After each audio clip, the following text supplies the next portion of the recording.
How do you name a holding company? Well, first, what is a holding company? A holding company is a business, an LLC or a corporation, that holds assets, but it does not engage in operations or business activities that could result in it being sued. So let's imagine, for example, you have a health club, a fitness facility, or a gym. And that gym has a bunch of members. But in order to fill the gym with equipment, you had to buy the equipment. Now, what some people will do is they won't have a holding company. They'll just have one LLC. That will be the business. You fill the gym with all the equipment. But then if there's a lawsuit, you have a threat of losing all that equipment if you are found liable for the lawsuit. So I'll give you an example. Let's say one piece of equipment breaks down, and it breaks down on a really busy day. And one of the members or customers comes up to the front desk and reports to one of your staff members that that piece of equipment is broken. They might even say, hey, it's kind of dangerous. Nobody should be using it right now. Well, let's say that staff member doesn't immediately walk over to that piece of equipment and put a sign on it saying, do not use. For whatever reason, that staff member gets distracted, doesn't get to it, and a couple hours later, somebody goes and uses that equipment and gets seriously injured. They then sue, or actually what happens is they typically go get medical treatment, submit those medical claims to their insurance company, and then their insurance company sues your business to reimburse for the medical expenses that they had to cover. So keep in mind, it's often not even the member or the customer that's suing. It's their health insurance company that wants reimbursement for all the medical expenses. Because you might think, oh, my customers would never sue me. Well, a lot of times they don't have a choice. It's the insurance company that does that. Of course, the person could just pay out of pocket all their medical expenses, but for most people, that's not an option. They can't afford it. That's why they have health insurance. The health insurance company sues your gym. Now what? Well, if you have an insurance policy for that sort of injury, that insurance company would kick in. But let's assume, for the sake of this scenario, that you don't. We have this lawsuit come in, and now you have to hire an attorney. So that's expensive. You're going to pay out of pocket for that because you don't have an insurance policy. And unfortunately, in the scenario I set up here, you're probably going to lose. Why? Because your staff was told there was equipment that was defective and dangerous, and they didn't act reasonably. They didn't go put a sign on it telling people to don't use that equipment.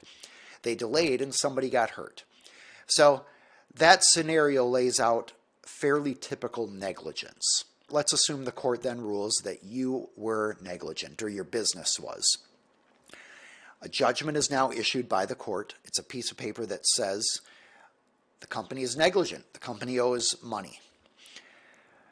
What happens next? Well, the creditor, that's the person who won the lawsuit, the customer, can now ask the sheriff to have a sale of all of the company assets. So there's a legal process where the sheriff can go in and essentially freeze the assets and conduct an auction. The sheriff typically gets a percentage of the proceeds from the auction. The remainder of the money goes to the creditor. The auction's publicly advertised, etc. So as you can see in this big scenario, you had a lot of equipment that can now be lost to a creditor. So if it was a small business or $1,000 of equipment, you probably don't care. But if it's $100,000 of equipment or more, it may make sense to have a separate company hold that equipment. So if there's a lawsuit against your gym, that separate company can't lose all of the equipment. That separate company is called a holding company. The idea is that it holds assets like gym equipment or real estate or other stuff. And ideally, it holds stuff that you're not going to get, or it's not going to get sued over. So far, we're talking about holding companies. What are they? They're a separate business entity, like an LLC or a corporation, from the business that might get sued. So in the hypothetical here, a gym. Now, how do you name your holding company? What sort of name should you do? So for example, if your gym is called Strength Fitness, do you call it the holding company Strength Fitness Holding Company? No. And I'll explain why.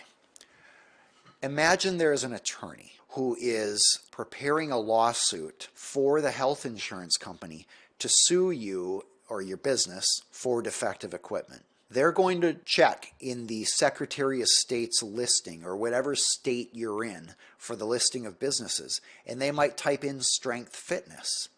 Well, two hits would come up: Strength Fitness LLC and Strength Fitness Holding Company LLC.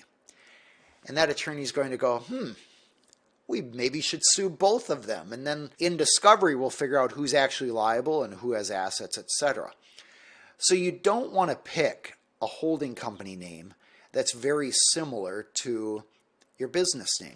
Now, another related question that business owners often ask is, well, should I pick something like in my own name, or maybe like related to my name or my kid's name? So for example, if the business owner's name is Susie Smith, should it be Susie Smith Holdings LLC? No, I don't recommend that either, because if a creative attorney is about to do a lawsuit and they type your name into the business search records, they're probably going to find your holding company. In fact, sometimes a holding company name comes up in discovery. It is a best practice to have the holding company name something totally unrelated to you that nobody would think of for you. Now, sometimes I've heard people say, well, what about like a favorite sports team or the street I grew up on or something like that? I don't recommend any of those because they can be tied back to you. And I've seen where business owners try to get cute with the name, and then unfortunately, somebody finds that holding company and decides to bring legal action against it.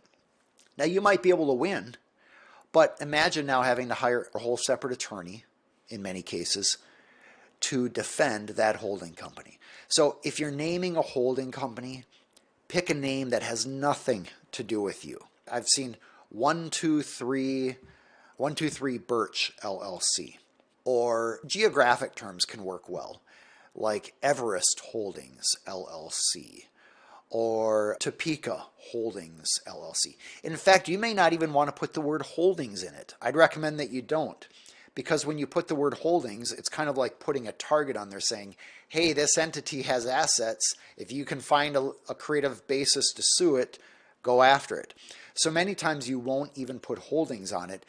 You'll know it's a holding company because it's where you put all your assets, but you're going to just give it a very generic name. So to kind of recap here, the holding company's name should not have the name of your business or anything similar to it.